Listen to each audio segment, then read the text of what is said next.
Why did my payment go up?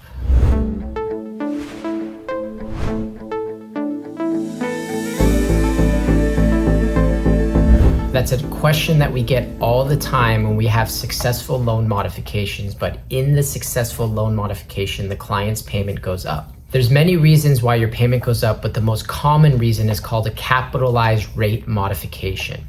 So in a cap rate modification or capitalized rate modification, what the lender does is they simply take the money that you're behind.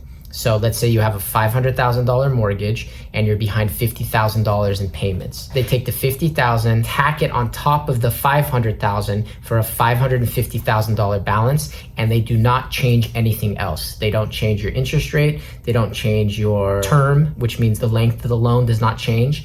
If you have a 30-year loan and you've been paying for 8 years, you have 22 years remaining. The term does not change. So as a result, what happens is your balance, right? Your principal balance goes from 500,000 up to 550,000. The interest is now being applied to the full $550,000 and the payment then goes up. Now, good news is your payment typically does not go up by that much. Bad news is the obvious that you do have an increase in payment.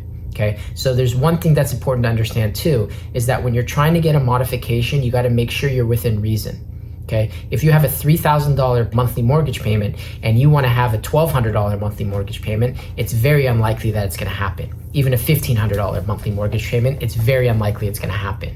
You may see your payment go down from $3,000 down to $2,300 to $2,400, but you may see a $3,000 payment go up to $3,100, $3,200, or $3,300 in a cap rate modification. Now, if your payment goes up in your loan modification, you need to speak to your attorney. Hopefully you're working with an attorney, but if you're not, you should call an attorney because you need to understand what your options are. Should you sign the dotted line and agree to this increased payment, or do you have other options to you? Okay, the most likely other options are either denying the modification and reapplying or doing a Chapter 13 bankruptcy. Now, denying the modification and reapplying has its own issues with it because this may be the best offer you're ever going to receive.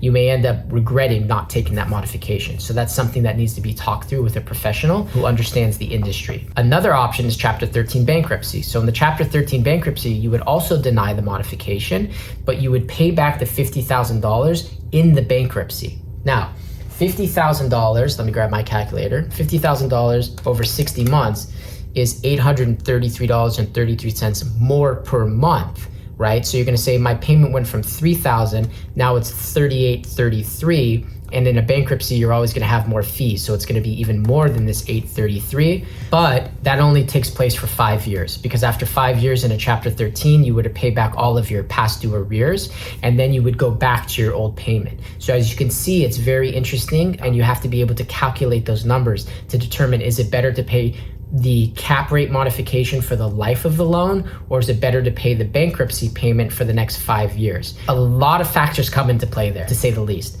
How long are you going to be in the house? Do you have young kids? Are you near retirement age? How long are you going to be in the house has a direct impact on this because that determines how much longer you're going to pay that loan or if it's necessary to file bankruptcy.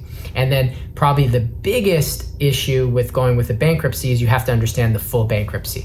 You can't just focus on one payment. Okay, Chapter 13 code or bankruptcy code altogether says you cannot pick and choose your debts. You have to include your credit card, you have to include your automobile, you have to include your IRS or franchise tax board debt if you have any of those issues. So you've got to look at the whole scope of what a bankruptcy looks like.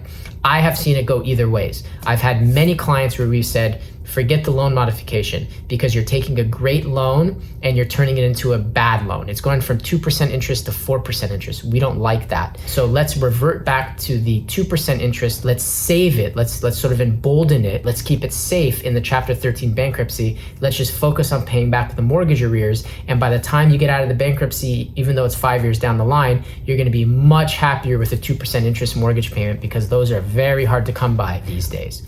If you have any other questions, feel free to put it in the comments below. You can also subscribe to my channel. My name is Josh Sternberg. This is Sternberg Law Group. Always happy to chat. Thank you.